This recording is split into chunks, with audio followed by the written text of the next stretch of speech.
вечер од Вашингтон, ова е гласот на Америка на македонски и ТВ журналот News Flash. Јас сум Јулија Велковска.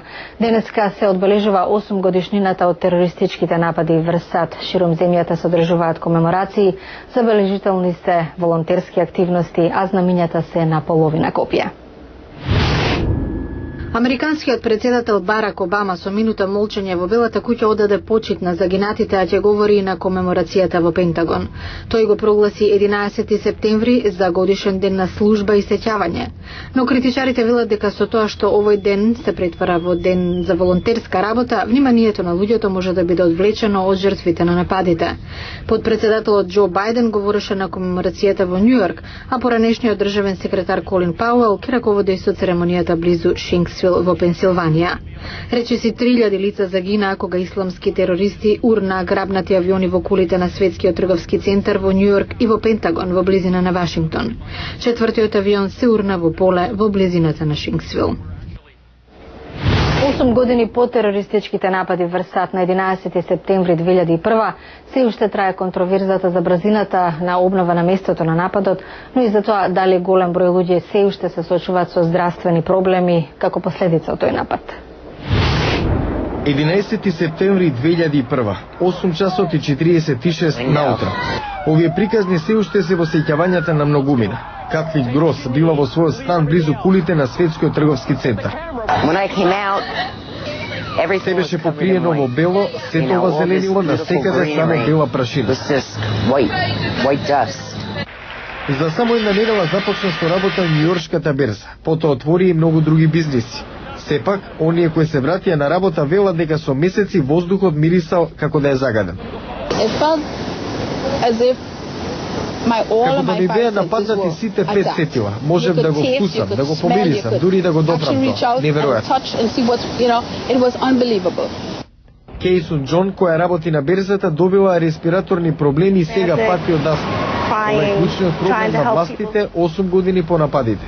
Колку луѓе заболеле од отровни материи ослободени во рушењето на кулите. Клеар Каладајн е начело на 11 септември Здравје сега, здружение што предвидува дека се работи за илјадници. Отровите од Светскиот трговски центар беа мощни силни, го нападнаа целото тело, централниот нервен систем, воздушните патишта, дигестивниот систем. Постоеше сериозна изложеност на отрови. Сепак многумина дојдоа да живеат таму поради вестите за поголеми цени на домување. Алисон Касило се доселила во близина 7 месеци по нападите и покрај гласините дека воздухот е загаден. Добив мощна полна цена за станот и како типичен њујорчанец го земав. Една година подоцна била диагностицирана со хронична обструкција на дишните патишта. Нема докази дека загадениот воздух е причина за незината болест, ниту пак астмата на Кајсун, но 11 септември без друго донесе психолошка траума за градот. Што ги движи њујоркчани напред? Тоа може би најдобро го опишува еден од нив, Майкл Фортенбау. Има причина што избравме да живееме тука, културата, луѓето. За да се биде дел од овој град, постои прифатлива доза на ризик. На Граунд Зиро, местото на нападите, изградбата само што започна, далеку заостанувајќи зад предвиденото, поради контроверзата кој да плати за неа и колку. Но тоа сепак не го спречува градот што никогаш не спие да продолжи со таков ритам, сеќавајќи се на загинатите 8 години по нападите.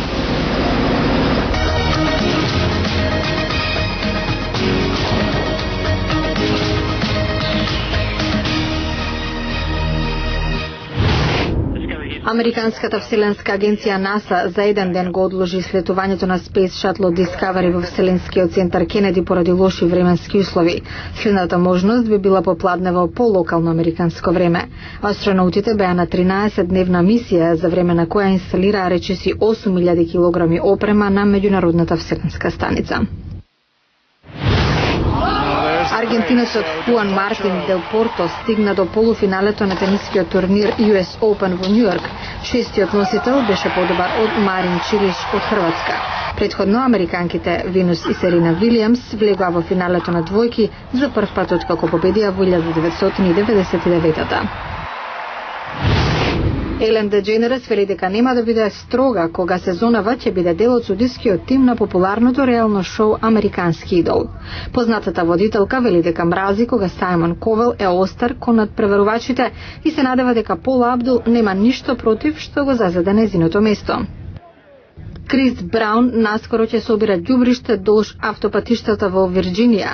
Тоа е дел од судската казна поради физичкиот напад врз својата девојка, популарната пејачка Ријана. Браун ќе мора да отстранува и грмушки, да ги чисти гангстерските графити и да мие полициски возила. Продажбата на електронски книги достигна 12 милиони долари во јуни, што е за 150% повеќе од минатата година, велат од Сдруженијето на американски издавачи. Сепак, според некои, книгата е само старата добра хартиена книга.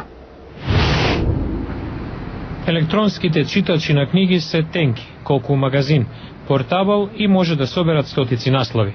На нив може да преземате книги од бежичен интернет.